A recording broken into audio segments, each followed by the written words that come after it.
This is Nina Lockwood. Welcome to Get Your Happy Back. Stories and insights that will inspire you to find new sources of happiness in your own life. Hello and welcome to Get Your Happy Back. And today I have one of my most beloved friends, Fiona Jacob. Hi, Fiona. So glad you're here.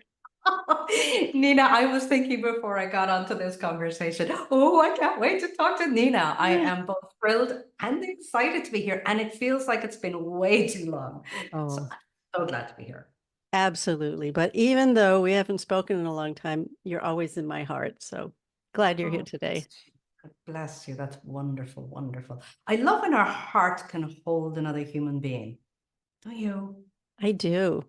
And what's even more amazing is that we can hold more than one person at the same time.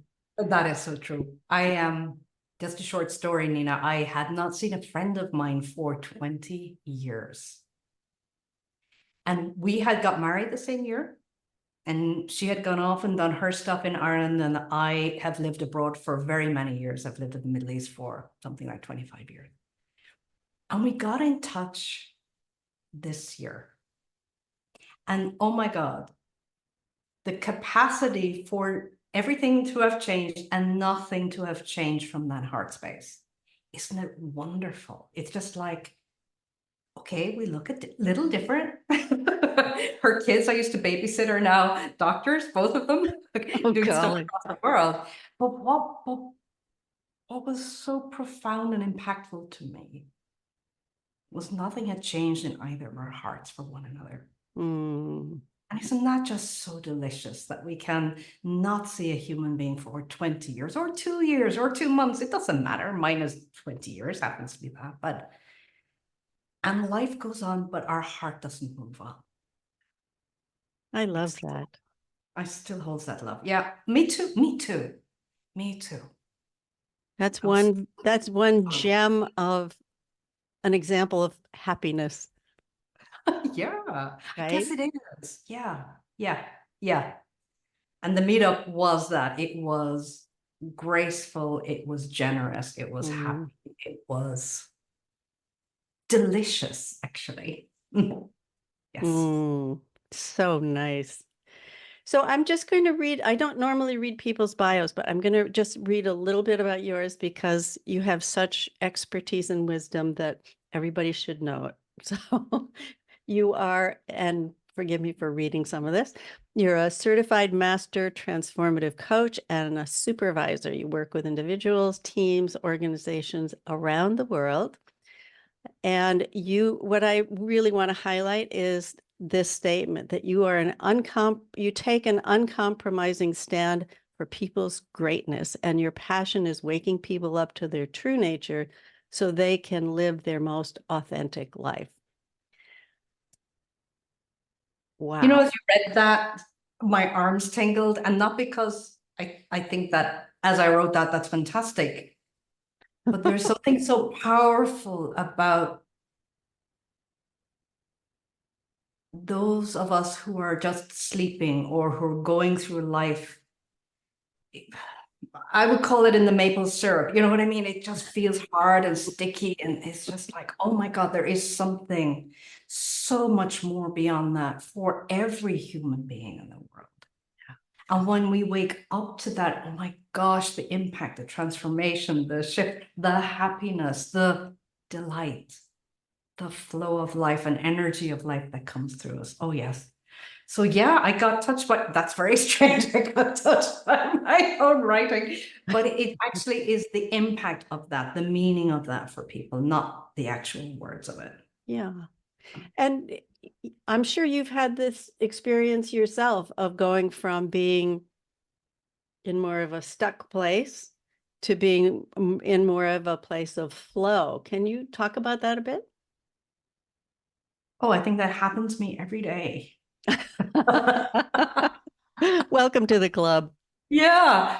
I think one of the greatest, if I'm to remember back, one of the greatest shifts for me from that real stuckness to just finding peace in my heart, if you would want to say it that way. Mm. So take yourself back. We're going to take ourselves back to 2010. So that's not a short time ago. That's more 14 years ago.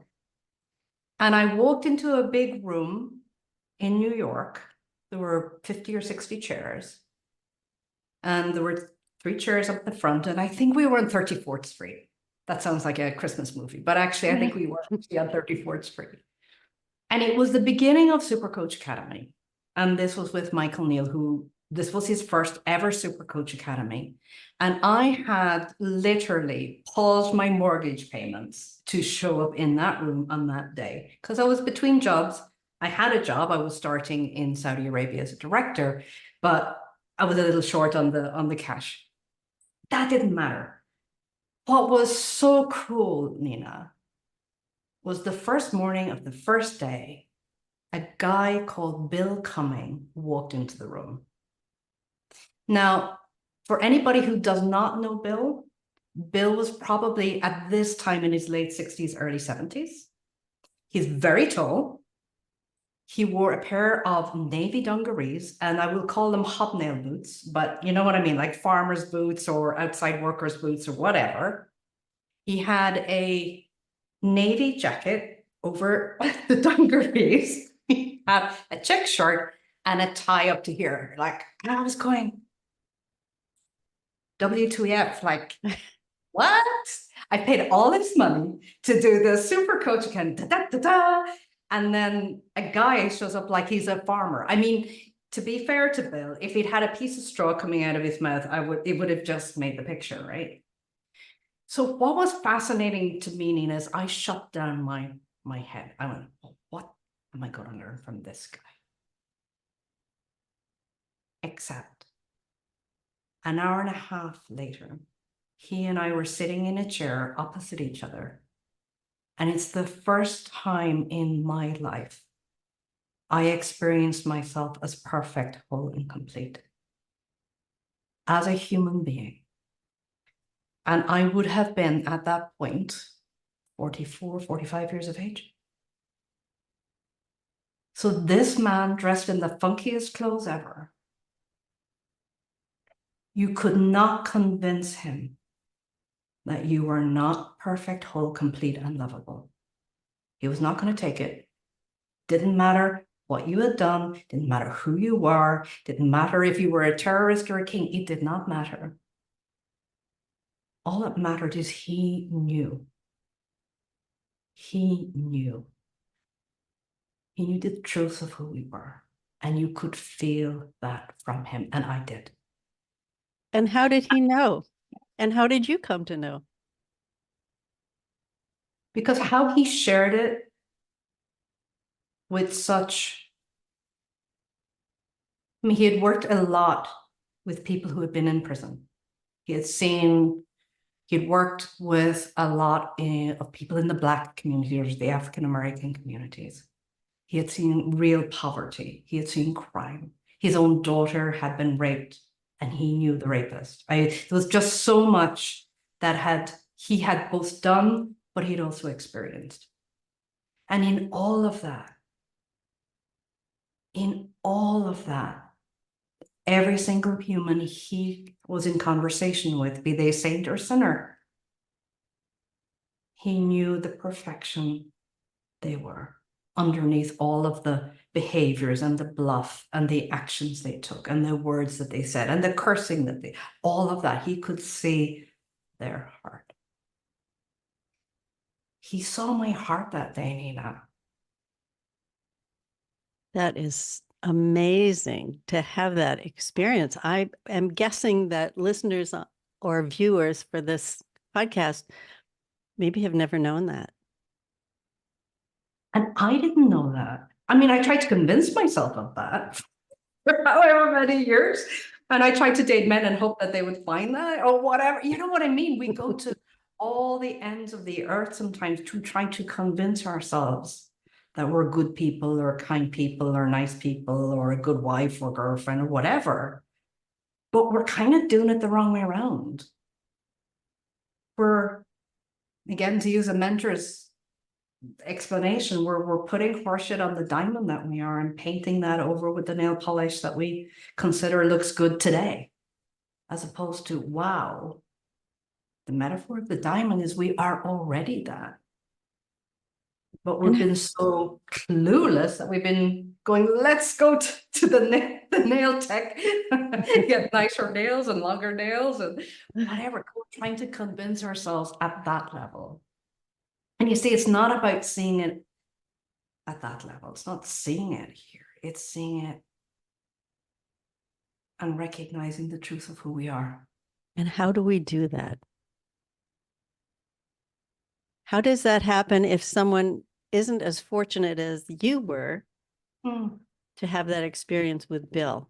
How does one, especially somebody who's going through challenge and is looking for something to hold on to, whether we call it happiness or, as you were saying earlier, that's one layer, the bubbly part is the surface, and then there's deeper levels to it. So how does somebody find that? Because that will change everything.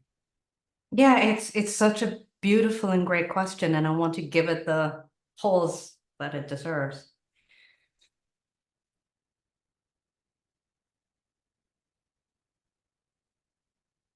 So Nina, I guess how or what I see around that is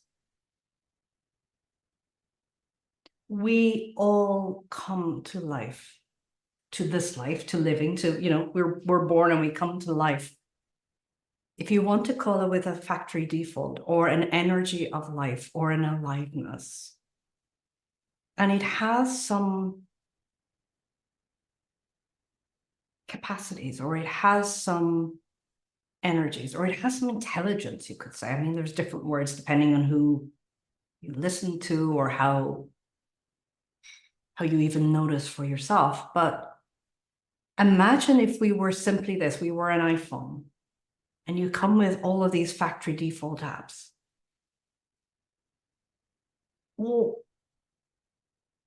whether we use them or not is not the iPhone's fault. I mean, it puts it in. Well, if you want to say God or the divine intelligence or the universe or soul or spirit or whatever it is that allows us to be alive and live in this life, we've come with these beautiful acts, these beautiful capacities, these beautiful gifts.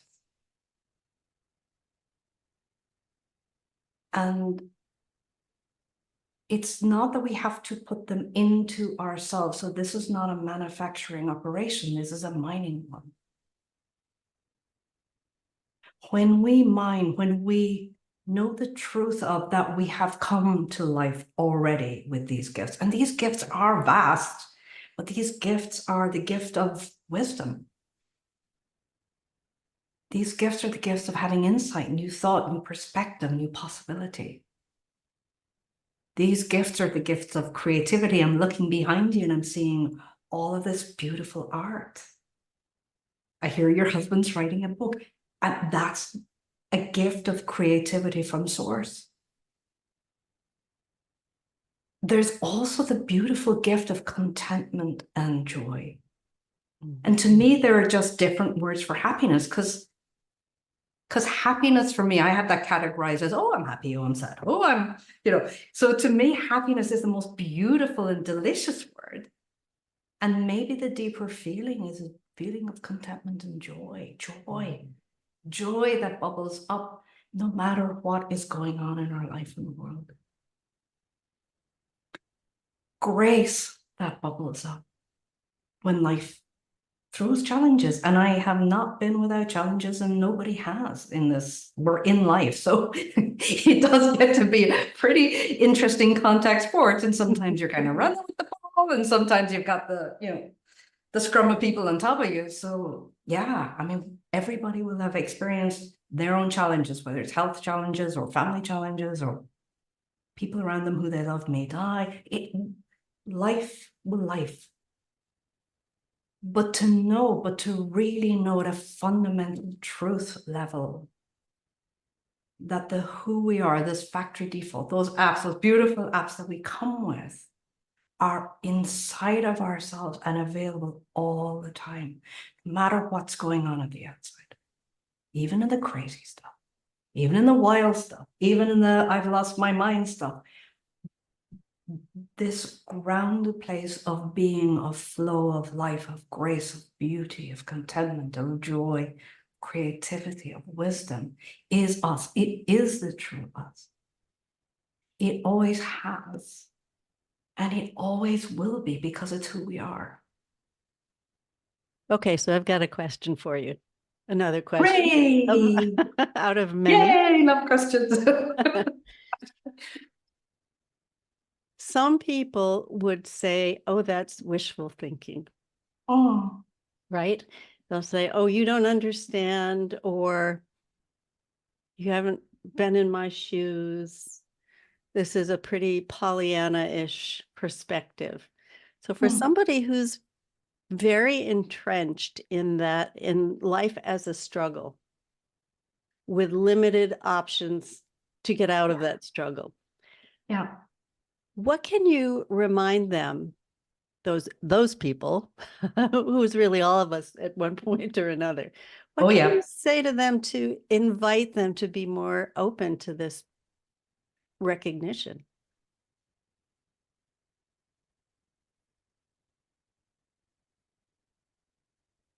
So, Nina, what I love about that question, first of all, is we've all been there. But what is it there? Meaning, what is it that, or how is it that we see that life's a struggle? And I'm not going to pretend that sometimes there aren't some financial issues or health issues or relationship issues. We're not here to bypass what is real. So there is a reality. But we've been given such a fantastic, let's call it a system or capacities or intelligences, that whatever is happening in reality, the money, the family, the health, all of that, is we have this like infinite creative potential that when we start to wake up to, oh my gosh, I can experience reality in any way, or I can have any experience of this reality, is probably what I'm trying to say. Now, it's not to make yourself think positive. That's not what we're talking about. I'm not talking about that. Can I tell you a story? Of course. To illustrate. So Nina, sorry, there was a big snort there. My family have gone through quite a lot in the last 2 years with illness. My mum has had half her bowel removed. My dad has been in hospital 8 or 9 times with cardiac and renal disease. Oh my. And so it's been a struggle, because first of all, I don't live in the same country that they're in. I'm in Sweden, they're in Ireland, which is my home. And my brother, in the midst of all of this, had bowel cancer, and he's the closest to my parents, so I had to spend quite a lot of time home with my mum and dad. So this is the narrative in my head. Well, this is bloody great, isn't it? I've got such a busy fall ahead. Oh my God, that means I'm gonna have to cancel my clients and da. And I did this is all happening, people in hospital, in and out. It was like my head went into busy mode. This is the worst time. Oh my God, the business, Wilhelm, my husband, It went, I go home and I take over as nurse. Nurse is coming. She's going to, take care of mum, and the usual. Mum was incontinent. Mum needed help to the bathroom. Mum, all of that. And I took a step back at some point, Nina, and I went, Right now, I dislike my parents. I'm nursing my parents. And I went, where did the love go?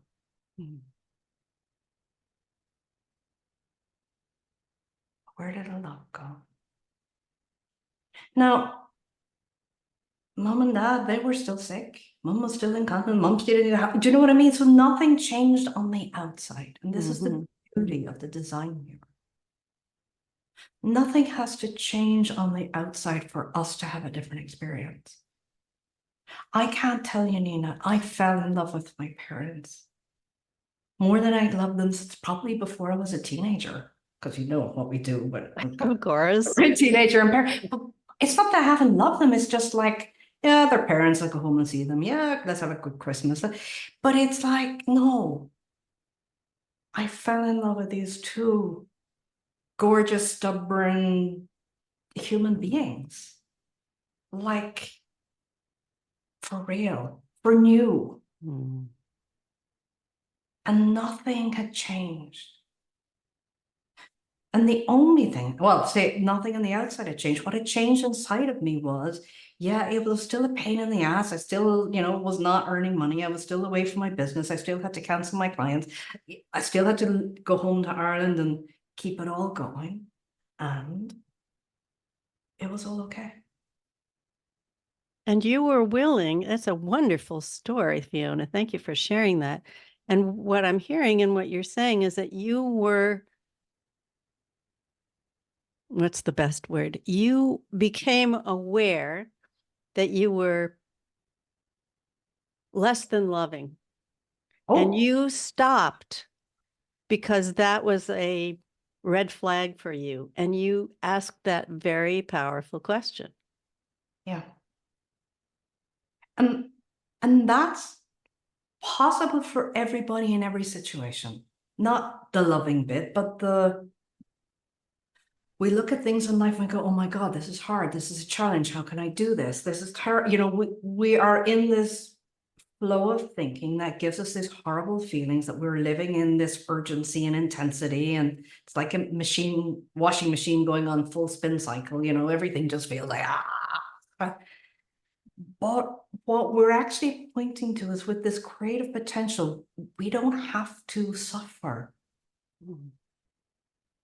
When we recognize, oh my God, I'm really lost in this rampant thinking about how hard it is or how challenging it is or how much of this is a struggle or how terrible life is.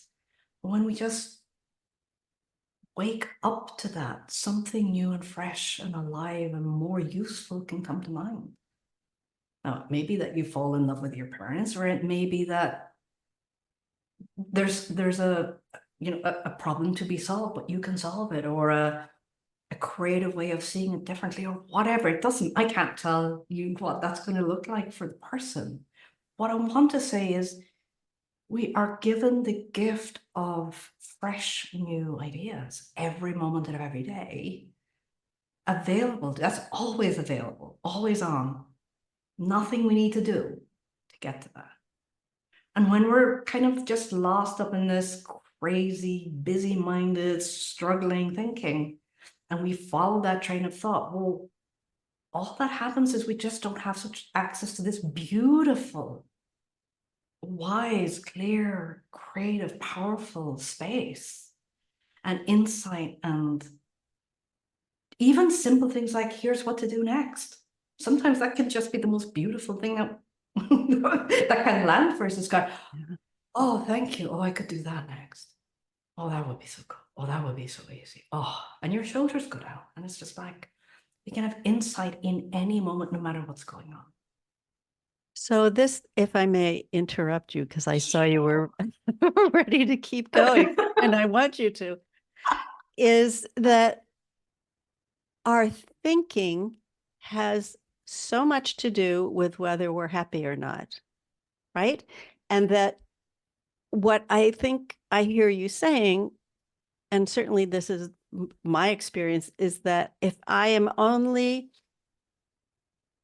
habituated to following that track of, oh my God, I can't, this shouldn't be happening ad infinitum, is that we never have the opportunity to say, oh, what else is possible? Yeah. What you're actually pointing to, Nina, is that we tend to live in the feeling of we're living in the feeling all the time. It's going, oh, I don't like this. This is terrible. Oh, I feel bad. Oh, why did she do that to me that way? And we're in the feeling of all of this strife and urgency and intense. It's just like it's bubbling up like a witch's cauldron, feels like anything you drop in there might just die. Because it's just but it's the cauldron of suffering in a way. I love that term. I have Cauldron of never suffering. said that before in my life. There you go. But it's just like we misinterpret what our feelings are telling us. Now, I've had feeling of angst and irritation and frustration and anger and sadness, all of it. It's not like, oh, look at Fiona, no, all of it. Maybe even worse than any human being on the planet. I don't know. We could have a competition. But when you know where your feelings are coming from, and it's not her, them, or my parents, or I have to, tell my clients I can't, coach them today, whatever. It's not coming from that. It's coming from my thought created, just my thinking about that. And that gives me this, which is cauldron of feeling. And then it's almost like I put on glasses or a frame of which I look out in the world, and that's how I see it. Oh my God, this is terrible. This is awful. My life is awful. My life is terrible. No, they're terrible. Yeah, and that's how we see life. It's like putting on a pair of dark glasses or a pair of glasses with yellow tint or blue tint. It's like it colors our world. Mm. Now, the beautiful thing is if we're aware, oh my God, I'm so caught up in my own, believing my own creation here. And we do. And it looks like it's really real sometimes. And we get lost in it. But as soon as we wake up to it, as soon as we're aware, oh my God, I just left the planet with my crazy thinking. Guess what? We fall back into the now. Mm. And Nina, when you and I fall back into the now, that is where we access all of those beautiful gifts and intelligences in real time, responsive to whatever is going on, whether it's a difficult relationship, whether it's a money worry or concern, whatever it is, whatever is going on, you get a real-time intelligence, clarity, wisdom, new idea, creative idea, solution, because we're in the real moment with the real problem, with access to source. Mm. And source brings us the answers we need for that moment. In every now, we get access to what we need for this now. And it's just taking a pause from our crazy, I don't know, our head that just goes round in circles and The it has us noise. so engaged. Well, it has us so engaged. It's kind of like, it's almost like its own video game. We're just like, okay, this is how life is, as opposed to no, there's some reality, but all that I'm seeing and feeling right now is my creation of that reality. Mm-hmm. And I have the potential and possibility to create a new experience of that reality, which can be anything from moving from anger to irritation, or from irritation to happiness, or from happiness to excitement. We can move through all of this, but the possibilities we get to touch of the deeper feelings that we are. Mm-hmm. And those deeper feelings are joy and contentment and ease and grace. And they're available even if the world is mad, even if our life looks out of control. We can still touch off the truth of who we are and bathe in that and rest in that and come back to life rejuvenated and refreshed. Amen, sister. It makes me think of Thich Nhat Hanh, the Buddhist monk who, during the Vietnam War, of course, so much of his efforts at that time, with all of that destruction and the madness of it, was doing what you are sharing with us, going back in and realizing that his reactions were coming from up here many times when there was that anger and hopelessness and frustration, and bringing it back to himself with a capital S, so that he could touch love, he could touch peace, he could touch well-being, even in the midst of a war where his fellow countrymen were dying. Well, I've had an interesting scenario recently, Nina, where I was speaking in a Prague conference on listening. Oh, yes. And I had two wonderful conversations after I'd spoken and after the workshop that I had given. And one was a group of ladies from Ukraine. Wow.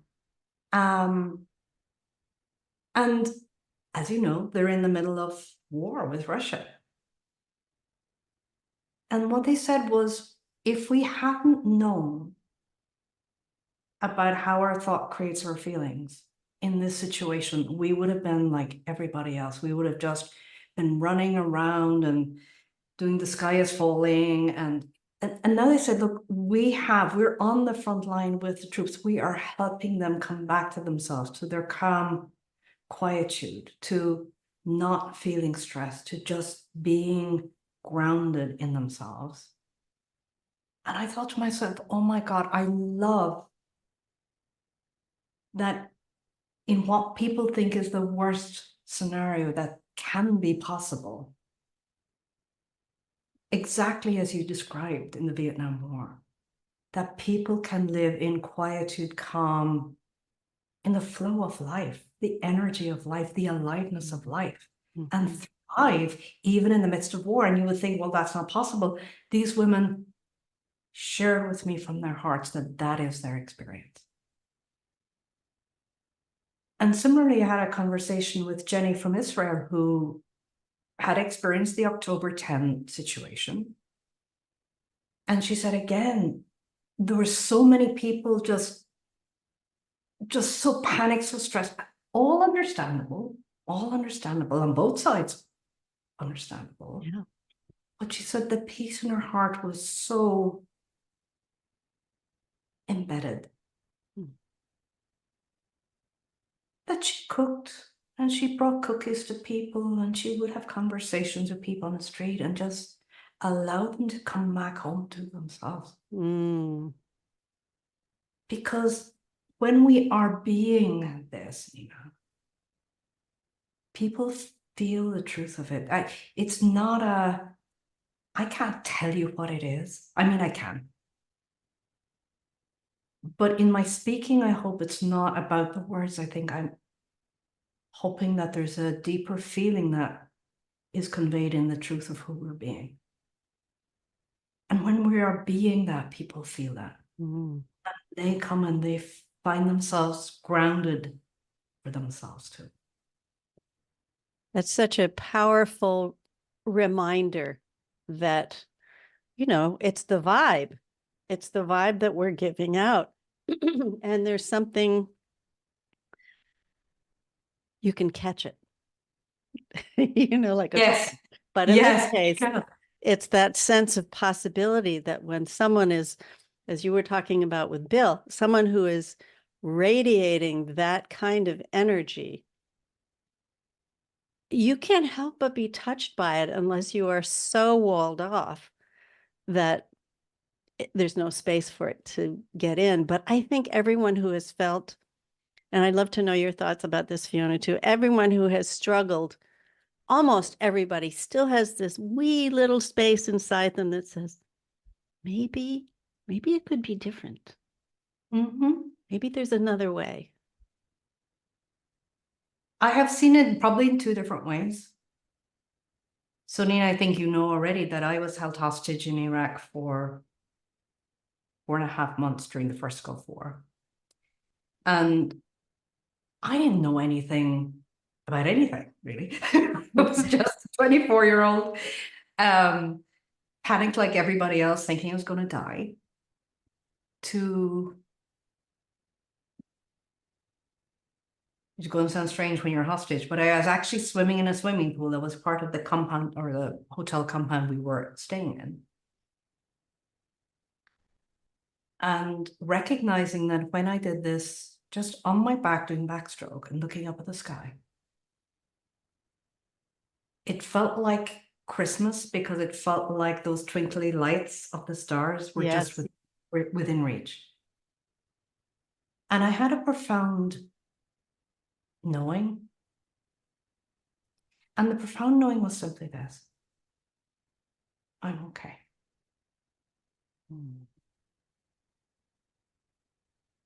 Now, nothing had changed.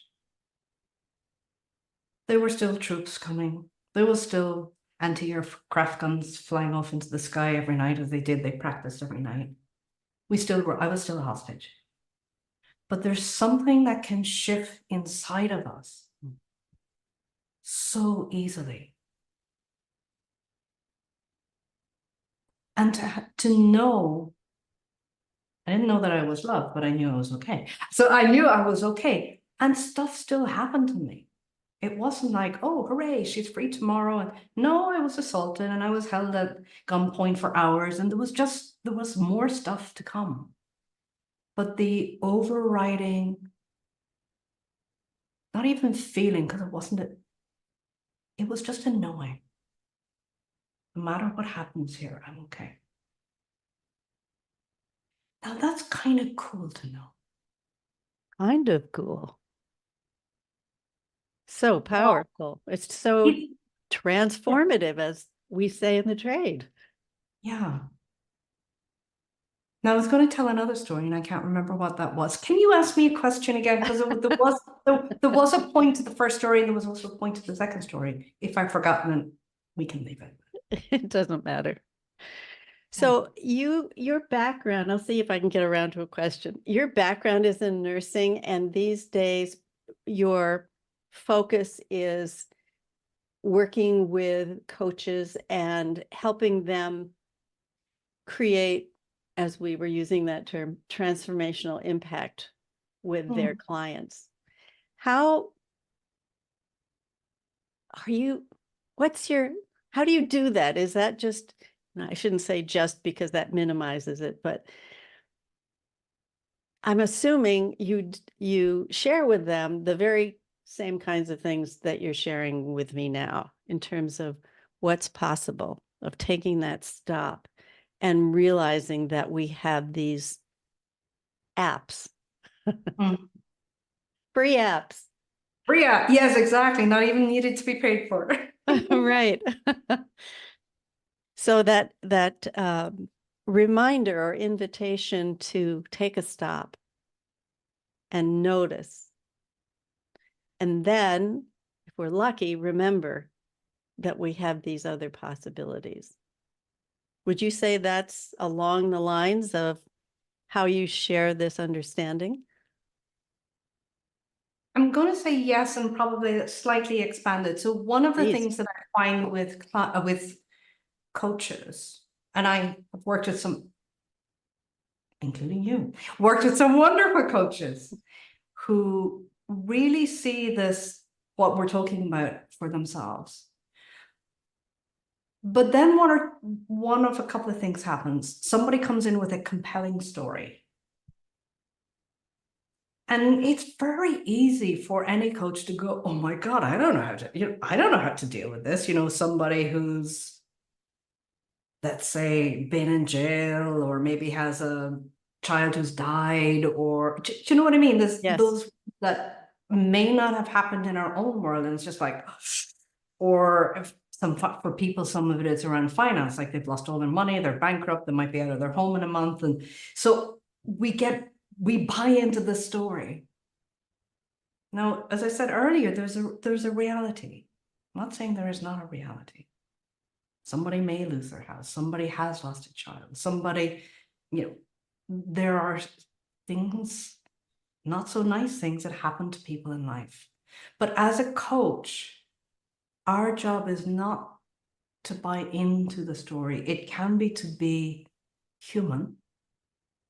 Like, oh my God, I have no idea how I would be if that were to happen to me. It's not to say that we're not human. But when coaches see that a person can go through grief, but have moments of joy and happiness, because that's our nature. We can go through financial troubles and actually find lightheartedness and humor in it. From time to time, I'm not saying that we need to put that on things, but what we're looking at are people beyond the story and knowing that they are okay. knowing that they have everything they need, knowing that when they come out of their thought created, fast paced mind and thinking, that there are things to be done that can be solutions to look at that they haven't thought of before, simply because they're in the worry, they're in the anxiety, they're in their thought created imagination of they're going to soon be living under a bridge with, you know, one bag The full rats. of, yeah, well, the rats in a bag from Saks Fifth Avenue or whatever, you know what I mean? It's kind of, it's like,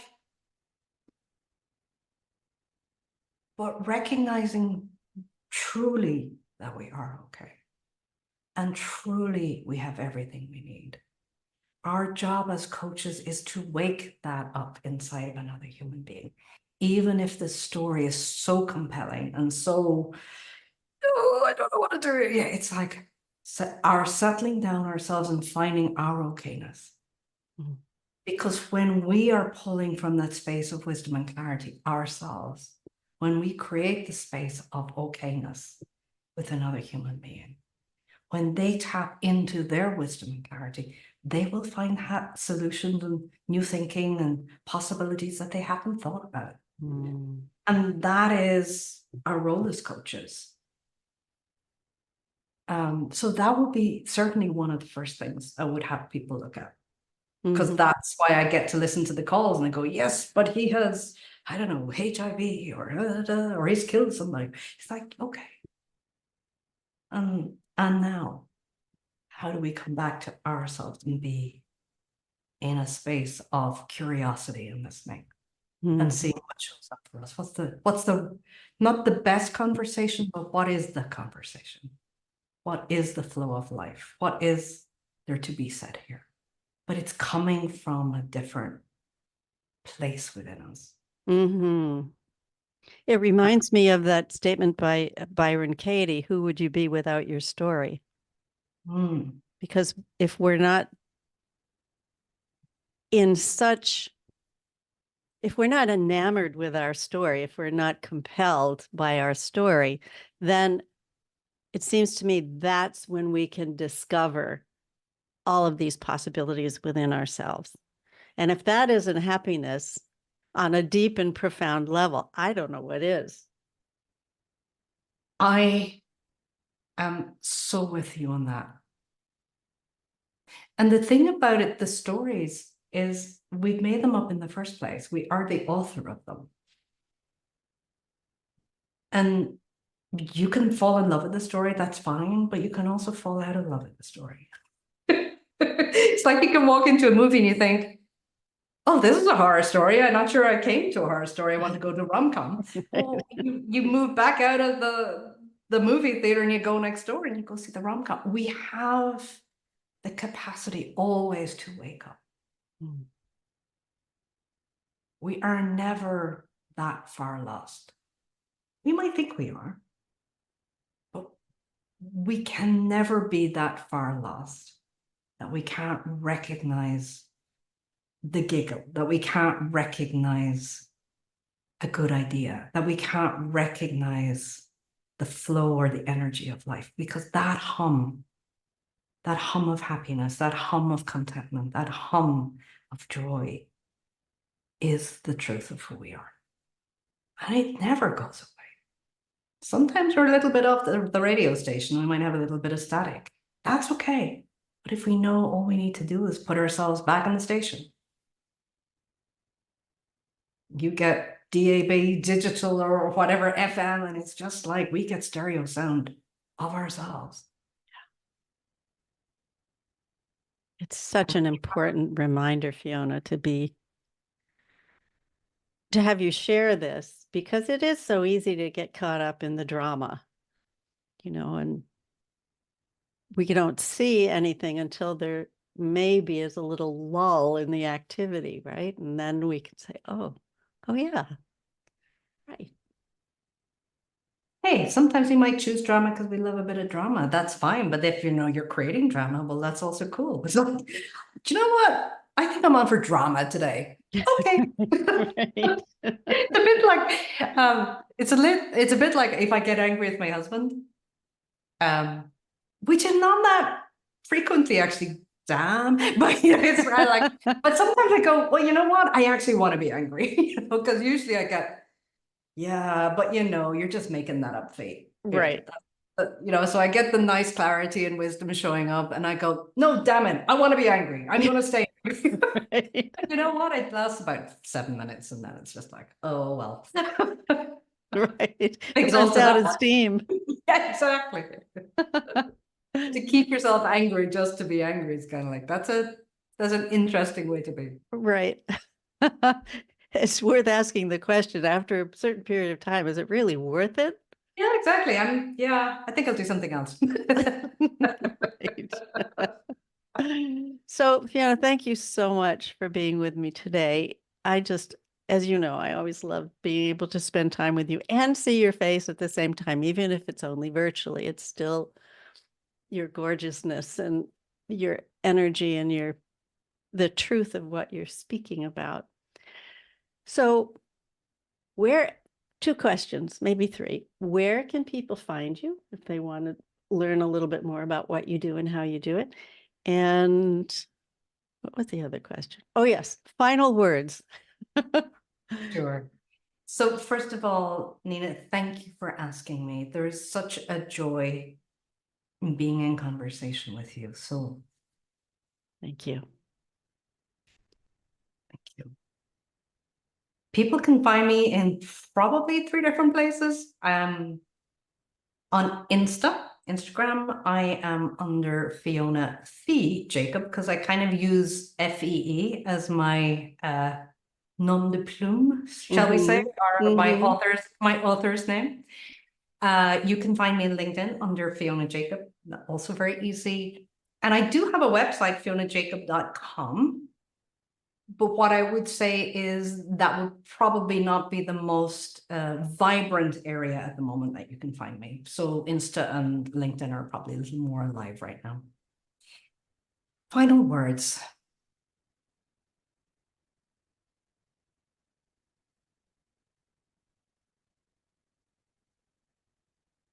I think what shows up, Nina, for me, that at least arrives in my heart, is for everybody to touch into the space that they are already the happiness of the world. Mm. You are already it. You don't need to be better or good. You don't need to love God more or less. You don't need to know divine intelligence and how it works or runs. It's just the truth of who you are. Mm. And a truth cannot be an untruth at the same time. Ah, I think you've just made my day. Oh, bless you. I think You you've made mine too. Thank you. Namaste, sweetheart. Thank you. Same to you. And for those of you who are listening or watching, thank you for joining us. And we will see you on the next episode. So bye for now.